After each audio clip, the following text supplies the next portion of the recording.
প্রিয় শিক্ষার্থীবৃন্দ, তোমরা যারা এসএসসি পরীক্ষায় উত্তীর্ণ হয়েছো তোমাদেরকে অনেক অনেক অভিনন্দন। এর সাথে সাথে তোমরা জীবনের গুরুত্বপূর্ণ একটি চ্যাপ্টার শেষ করলে, তোমাদের স্কুল জীবন শেষ হলো। এখন থেকে আর রোদে দাঁড়িয়ে পিটি করা লাগবে না। এখন তোমাদেরকে জীবনের অনেক গুরুত্বপূর্ণ একটি সিদ্ধান্ত নিতে হবে। প্রথমত, তোমরা কলেজে ভর্তি হবা নাকি ডিপ্লোমা ইঞ্জিনিয়ারিং করবা। এই বিষয়ের উপর অলরেডি আমার একটি ভিডিও করা আছে, ডেসক্রিপশনে লিঙ্ক দেওয়া থাকবে, সেখান থেকে তোমরা দেখে নিতে পারো। তবে যারা অলরেডি ডিপ্লোমা ইঞ্জিনিয়ারিংয়ে ভর্তি হওয়ার সিদ্ধান্ত নিয়েছো তাদের জন্য আজকের এই ভিডিও। ডিপ্লোমা ইঞ্জিনিয়ারিং পড়ার ক্ষেত্রে কোন সাবজেক্ট তোমাদের জন্য সবচেয়ে বেস্ট হবে এবং কোন সাবজেক্টে তোমাদের ভর্তি হওয়া একান্তই উচিত হবে না, এই বিষয়ে আজকে আমি কম্পারেটিভলি একটি আলোচনা করব। প্রথমত বলে রাখি, তোমরা যদি বন্ধুবান্ধবদের কথা মতো বা হুজুগে কোনো একটি সাবজেক্ট চয়েস করো এবং এই সিদ্ধান্তটা যদি ভুল হয়, তাহলে সারা জীবন আফসোস করো, তখন আর কোনো উপায় থাকবে না। তবে তোমরা যেহেতু আনন্দদায়ক রিলস বাদ দিয়ে আমার এই বোরিং আলোচনা শুনতেছো, আশা করি তোমরা ভুল পথে যাবা না এবং এই সময়টা তোমাদের কাজে লাগবে। প্রথমত, দেশের কয়েকটি সেরা সাবজেক্টের ভিতর নাম্বার 1-এ আমি যে সাবজেক্টটিকে রাখবো এটি হচ্ছে ইলেকট্রিক্যাল ইঞ্জিনিয়ারিং। মূলত বাংলাদেশে ডিপিডিসি, ডেসকো, পল্লী বিদ্যুৎ, পিডিবি থেকে শুরু করে বিভিন্ন সরকারি বেসরকারি ইন্ডাস্ট্রি সব জায়গাতে ইলেকট্রিক্যাল ইঞ্জিনিয়ারদের চাহিদা আছে এবং এই চাহিদা ডে বাই ডে আরও বেশি বাড়বে এবং এআই উন্নতির সাথে সাথে ইলেকট্রিক্যাল ইঞ্জিনিয়ারদের ডিমান্ড কিন্তু কমবে না, বরং আরও বাড়বে। সিমিলার আরেকটি সাবজেক্ট হচ্ছে মেকানিক্যাল ইঞ্জিনিয়ারিং।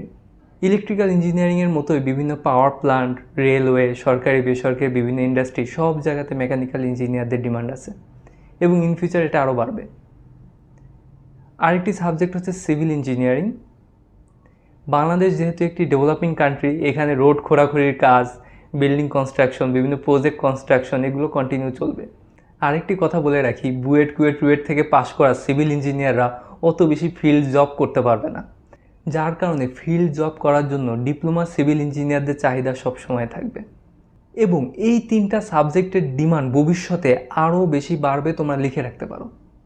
আর এই সাবজেক্টগুলো শুধুমাত্র বাংলাদেশে না, পৃথিবীর যে কান্ট্রিতে যাও না কেন এই সাবজেক্টগুলোর চাহিদা থাকবে। এরপর সেকেন্ড ক্যাটাগরিতে যেই সাবজেক্টগুলো আমি রাখবো তার ভিতর একটি হচ্ছে টেক্সটাইল ইঞ্জিনিয়ারিং। মূলত বাংলাদেশের 80% বৈদেশিক মুদ্রা আসে টেক্সটাইল এবং গার্মেন্টস ইন্ডাস্ট্রি থেকে। সুতরাং এই ইন্ডাস্ট্রিগুলোতে টেক্সটাইল ইঞ্জিনিয়ারদের চাহিদা বর্তমানে আছে এবং ভবিষ্যতে এটা থাকবে। এরপর হচ্ছে গ্লাস অ্যান্ড সিরামিক্স ইঞ্জিনিয়ারিং।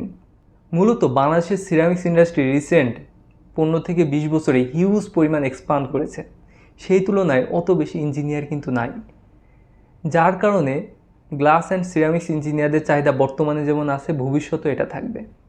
এরপর আরেকটি সাবজেক্ট হচ্ছে লেদার ইঞ্জিনিয়ারিং। যদিও বর্তমানে আমরা দেখতেছি লেদার ইন্ডাস্ট্রি একটু আপস অ্যান্ড ডাউনসের ভিতরে আছে, তবে আমরা আশা করতে পারি ভবিষ্যতে লেদার সেক্টর ভালো করবে এবং সেখানে লেদার ইঞ্জিনিয়ারদের চাহিদা থাকবে।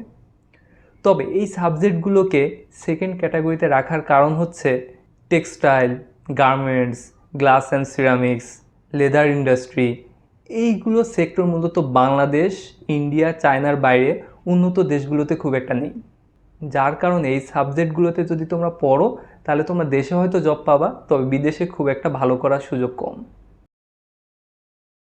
এরপর থার্ড ক্যাটাগরিতে আমি যে সাবজেক্টগুলোকে রাখবো তার ভিতর একটি হচ্ছে অটোমোবাইল ইঞ্জিনিয়ারিং এবং অপরটি হচ্ছে এইচভ্যাক বা RAC, refrigeration and air conditioning. মূলত এই সাবজেক্টগুলোর ডিমান্ড বিদেশে অনেক বেশি।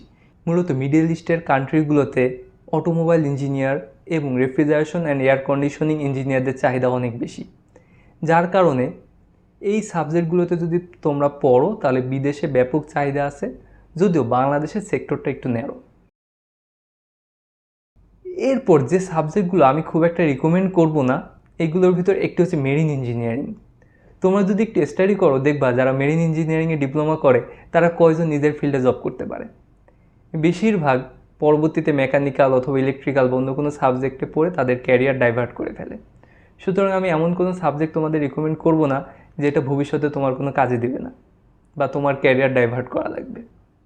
এরপর হচ্ছে কম্পিউটার সায়েন্স অ্যান্ড ইঞ্জিনিয়ারিং। মূলত বাংলাদেশের টপ হাইপ একটা সাবজেক্ট হচ্ছে কম্পিউটার সায়েন্স, কিন্তু এআই ডেভেলপমেন্টের সাথে সাথে কম্পিউটার সায়েন্সের স্টুডেন্টের চাহিদা কিন্তু ডে বাই ডে কমবে। আমি বলছি না যে একেবারে কম্পিউটার সায়েন্সের স্টুডেন্টের চাহিদা থাকবে না, কারণ এআই পরিচালনা করার জন্য তো কম্পিউটার সায়েন্সের লোক লাগবে। তবে সেক্টরটা কমে যাবে, হয়তো যেখানে 10 জন লাগতো ভবিষ্যতে সেখানে 1 জন লোক কাজ করবে। ভবিষ্যতে প্রোগ্রামিংয়ের কাজ, সফটওয়্যার ডেভেলপমেন্টের কাজ সব কিছু এআই করবে। সুতরাং কম্পিউটার সায়েন্সের স্টুডেন্টের ডিমান্ড কমবে। কিছু যদি ডিমান্ড থাকেও সেক্ষেত্রে বিএসসি ইঞ্জিনিয়ারদের চাহিদা থাকবে, ডিপ্লোমারা খুব একটা ভালো করতে পারবে না। এরপর হচ্ছে এনভায়রনমেন্ট সায়েন্স। তোমাদের যদি একান্তই এনভায়রনমেন্ট সায়েন্সে পড়ার ইচ্ছা থাকে তাহলে আমি রিকমেন্ড করব তোমরা কলেজে ভর্তি হয়ে যাও এবং সেখান থেকে পাশ করার পরে তোমরা ডিরেক্টলি বিএসসিতে ভর্তি হতে পারো, কারণ ডিপ্লোমা এনভায়রনমেন্ট সায়েন্সের স্টুডেন্টের খুব একটা ডিমান্ড নাই। ইভেন গভর্নমেন্টেও সার্কুলার অনেক কম। এরপর হচ্ছে ইলেকট্রনিক্স ইঞ্জিনিয়ারিং। মূলত ইলেকট্রিক্যাল ইঞ্জিনিয়ারদের চাহিদা যেমন অনেক বেশি, কিন্তু ইলেকট্রনিক্স ইঞ্জিনিয়ারদের চাহিদা আবার কম্পারেটিভলি বেশ কম। গভর্নমেন্টের সার্কুলারও তোমরা দেখবে অনেক কম। এছাড়া বিভিন্ন ইন্ডাস্ট্রিতে বা বিভিন্ন সেক্টরে যেখানে ইলেকট্রনিক্স ইঞ্জিনিয়ার দরকার হয় সেখানে মূলত কোম্পানিগুলো বিএসসি ইন ট্রিপলই প্রিফার করে। ডিপ্লোমা ইলেকট্রনিক্স ইঞ্জিনিয়ারদের খুব একটা ডিমান্ড নেই। সিমিলারলি কেমিক্যাল ইঞ্জিনিয়ারিং এবং আর্কিটেকচারও ডিপ্লোমা না করাই বেটার হবে। তোমাদের যদি এই সাবজেক্টগুলোতে আগ্রহ থাকে তাহলে আমি রিকমেন্ড করব তোমরা ইন্টার কমপ্লিট করে সরাসরি ব্যাচেলরে ভর্তি হতে পারো। তোমাদের সকলের জন্য বেস্ট অফ লাক।